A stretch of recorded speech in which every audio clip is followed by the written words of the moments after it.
Hello fellow YouTuberinos. Hope everybody's doing well out there in the model building community. It's been a while since the Lazy Eye Modelers made a video, almost 3 weeks I think, and it's time for a little bit of an update. First off, I'm wearing my Great Race t-shirt that I got a couple years ago when the Great Race was in Canada. Ran through part of Ontario and then back into the States. They made a stop in Barrie, Ontario, which was not far away from where I live. Got to go down, take some pictures, and see all the neat cars coming through. It's quite an experience, and I would recommend, if the Great Race ever comes to a community near you, that it's well worth the effort to get out and see the cars that they're running. Anyway, one of the first things I want to discuss this evening is I want to apologize. Well, first I want to say thank you to those who have subscribed to my channel, and I really appreciate it. And as the numbers grow, I think I'll try to do a draw or something like that many others have done, because I really appreciate those of you that think what I do here in the Woody Workshop is interesting, and I really do appreciate that. Although some of you may not think so, because I'm bad when it comes to responding to comments made on my videos. I'll often comment on other people's videos, like Dr. Cranky's, CT's, Styrene Junkies, others, you know. I mean, we're all the same. We probably subscribe to so many we can't keep track of everybody, but I do comment on a lot of them, or try to like them, or, you know, glue sniffer, and anyway. But I'm really bad for responding to you people that are good enough to respond to my videos, and I just don't. I'm bad for not responding in kind, saying thank you for your comments and all that. Old Beater Cars, thank you for the message. Ask if I'm still building models, and I'll answer that in a minute, but the answer is yes. And I'll show some examples here. Thank you, brother, for asking about whether I'm still active or not. And then there are a couple of people, and I didn't make a list right offhand, that commented on the Zombie Hunter. Some suggestions for raising up the gun or dealing with what I was doing with that, and I sincerely appreciate the comments, and I realize I saw them and I think, oh, that's interesting, but I've never made the effort to respond and say that to you personally, and for that I apologize. I really do appreciate the feedback that you guys give me, and it can only lead to better models, and I appreciate the community vibe and what you guys are doing for me by coming out and commenting on the videos that I present and whatnot, so I sincerely appreciate that.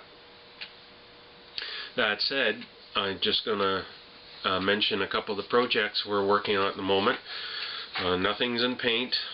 My weak point, I get to a certain point and I tend to quit, but I'm hoping in the next week or two to get beyond that point. So there are two things we're working on here, and they both happen to be Woodies.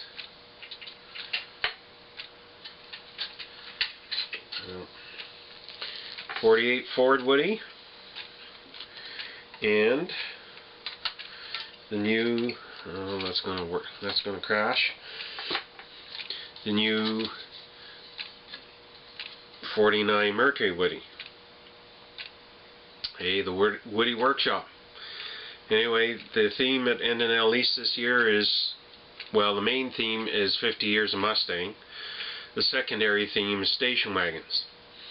And I really hope I can get enough discipline to get these two puppies finished to bring with me to N&L East. Pardon me. I mean, I'm going to N&L East regardless, but I hope to bring these along with me in a finished state. We'll see. So, that's what's on the workbench behind me here. And something I don't know I do that I don't know if others do, but I kind of, after Christmas, found these bins on sale for a really cheap price at, I think, Walmart. So I picked up a few of these, and instead of leaving things in the boxes, I've started using these, and it's a lot easier to see what you have in your project and how far you are just by glancing through the box. Yeah, I find it helps keep me a little better organized than if I just have everything spread in boxes. Because like I say, I'm kind of good at getting these things started, not so good at getting them finished. Like here's the 48 Ford Coupe, chalk coupe that Revell brought out a couple years ago. I have a couple of these on the go, and they're kind of spread all over. This bin contains the Zombie Hunter. There's the screen for the front windshield. I've created a couple of blank out plates for the front windows and in the doors, and so I continue to putter with that as well.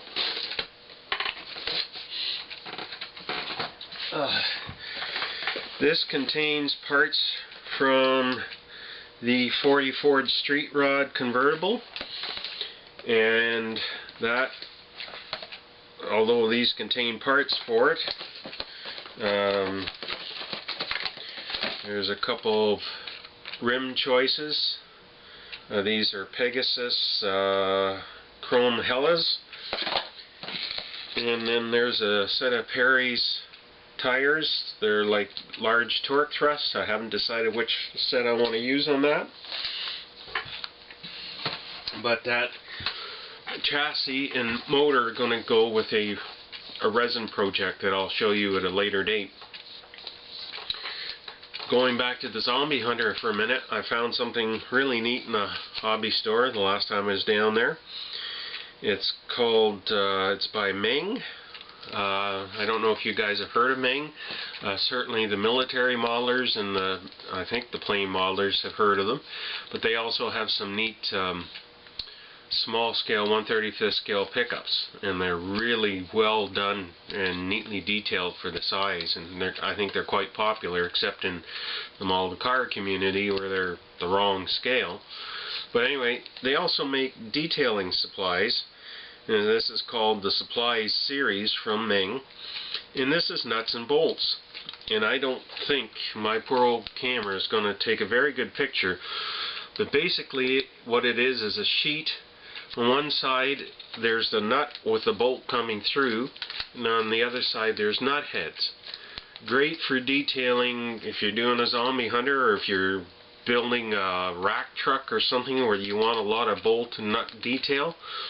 You just shear them off with a spade bit and one of your X-Acto knives, glue them on, and then nut detail. And the Zombie Hunter is going to have some of this on it eventually. So that's from Meng. This is set A, large bolts, nuts and bolts for vehicle and dioramas.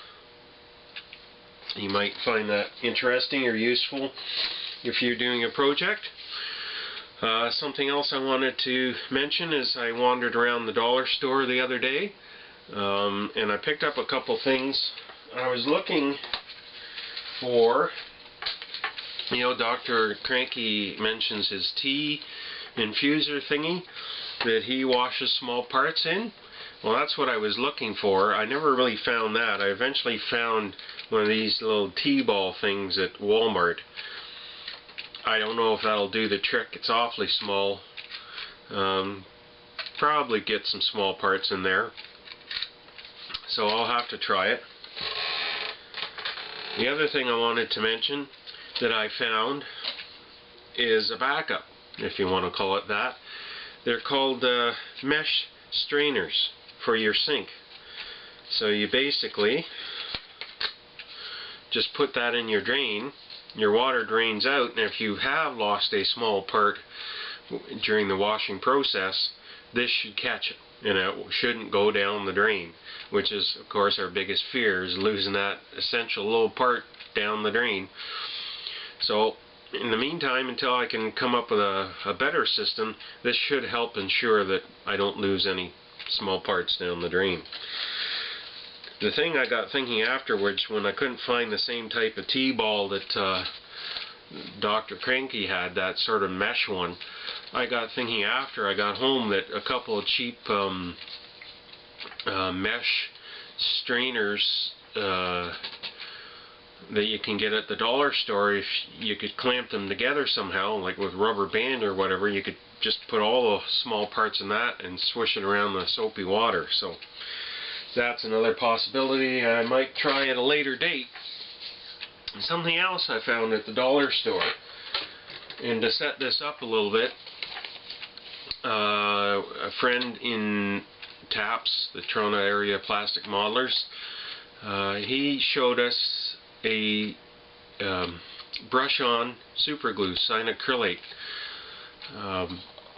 Actually, his understanding is that it was it's used more in the cosmetic industry for putting on fake nails, fingernails, you know.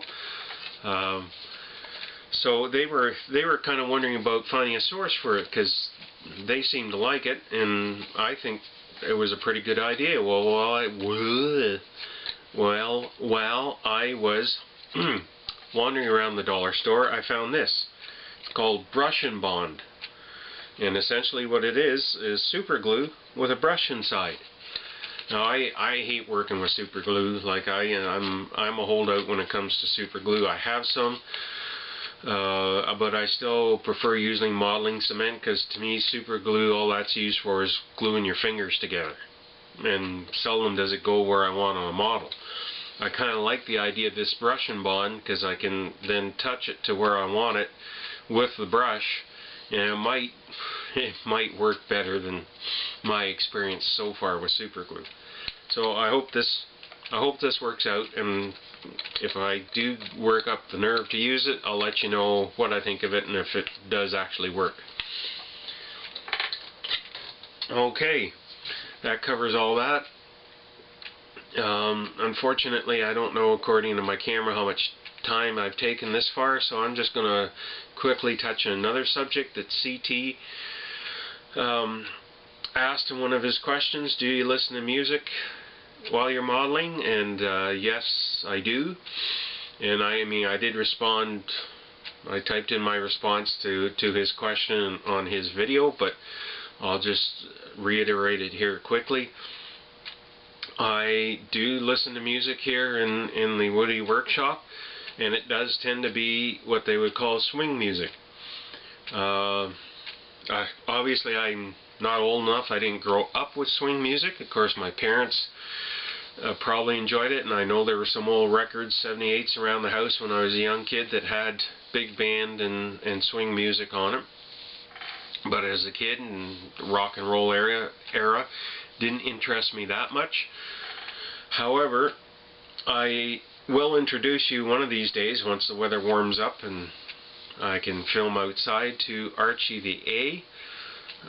We here at home own a 1931 Model A town stand. A stock one, not a hot rod, or it's basically stock anyway. And I guess that's where my interest kind of came into the swing music, is because it's kind of from that era of ragtime and working into the big band and swing era. And so my music taste these days, I do like rock and roll and you know, popular music and that, but I tend to spend more time listening to swing music, whether traditional, like Benny Goodman, Cab Calloway, Glenn Miller, Gene Krupa, Louis Prima, all those people from that era. Great music, just great music. You know, you can't, the melodies, the sound, you can't beat it as far as I'm concerned. You know, it's nothing to compare it to. I love classical music as well, actually, but swing music to me is the sort of the epitome of sound that we can make. So anyway, as I as my swing music collection grew, I became aware of the new swing era, which kind of hit in the mid to mainly late 90s. And we had Zoot Suit Riot, Cherry Poppin' Daddies, Royal Crown Review, and my favorite band, Bad Voodoo Daddy. These guys are great, and they're still going, whereas a lot of the others disappeared. And they're still bringing out new albums. Their latest one is Dig-a-Dig-a-Doo. I wish I could have it playing in the background here, but I'm afraid then YouTube would just lock up this whole video and this would be a waste of time. But if you like swing music, you gotta go check out Bad Voodoo Daddy on YouTube. Some of their latest stuff is there, plus some of their older songs. Just a great band and a great group of guys. Got to meet them 2 years ago when they were in Toronto. Very nice fellas. And if you like that kind of music, you'll love Bad Voodoo Daddy. So then, after I've gotten to know a lot of those groups, last year, I think it was last year, somehow I hit on Electro Swing. Now we know a lot of the music these days is the electronic music. A lot of people my age think it's crap. Pardon me. And I was not all that thrilled with it. I could appreciate the beats, you know, but anyway, somehow I stumbled across a fellow that goes by the name of Perov Stellar. And he had some swing music, and it must have been a recommendation from YouTube. You know how they stick these things on the side and all that. So I started to listen to it. And it's basically swing music, but with that electronic, you know, DJ scratchy stuff to it, and the stuff that the DJs do in the modern music these days. And from there I found Caravan Palace. And what a great fun group this is. There again, if you like swing music, it's not classic swing music, but to me anyway, it's fun stuff. And you gotta go check out a couple of their videos. There's one in a diner that's just a hoot, and then there's another little one where a robot drops out of space. It's just some neat stuff and really fun music. And then finally, the latest person, although she's backed up by quite a good band, and it's kind of electro swing, but it's kind of not, is a lady named Caro Emerald. Emerald, like the shade of green or the big green rock, you know. Caro, C-A-R-O. Beautiful singer, great backup band, has that electronic bit going, but that hardly detracts from it. And I don't know how to, it's kind of swing music, and some of her stuff is kind of swing music, but some of it, you swear you're listening to James Bond theme music.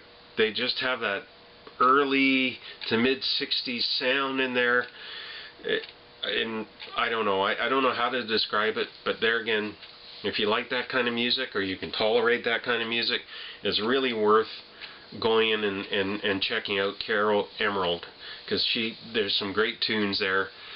I have thought of doing dancing in my chair, dancing around the shop video, kind of like Atomic Dog, but I just couldn't make myself do it. Dog, you're the man. You can pull that stuff off. Anyway, but it's just fun music. I mean, despite my era, I can't do acid rock, metal, just not my thing. I mean, more power to you guys that enjoy it. I just enjoy this fun swing stuff, and that's what I listen to here in the shop. Like I say, part of me wanted to try to put some of these different bands on in the background here, but my luck, YouTube would lock the whole thing up. And I mean, when I did the Mod Squad Woody thing, I got this whole notice about do I own the rights and all this, so I'll mention those bands. I'm recommending them, so I hope that doesn't get me in trouble. I'm not lambasting them, so I don't know. I don't know what they want sometimes. And my last little bit of a rant is, I have two YouTube channels. I set up the Lazy Eye Modeler because I wanted to be about modeling, and that's why I didn't want to use just my name. I wanted it to be associated with modeling. And since I set the two of them up, Lazy Eye Modeler has been my go-to channel, and I've just ignored the other one under my name, PJ McDonald, and that's been fine for how long have I been doing this? Since November, so 5 months or whatever. Now every time I go on to YouTube, it wants to go to my original channel. Then I gotta click on switch to Lazy Eye Modeler and then get my stuff up. It's not that big a deal. It doesn't take that much work, but it's just the principle of it. Have we fixed something again, YouTube? How is this helping me? It's just driving me crazy and ticking me off, and that seems to be what you guys excel at. Once people figure out how something works and works good for them, you got to change it. I assume that's what's going on here, that they want you to use that channel instead of the other channel, because why keep regressing to the one that I never use?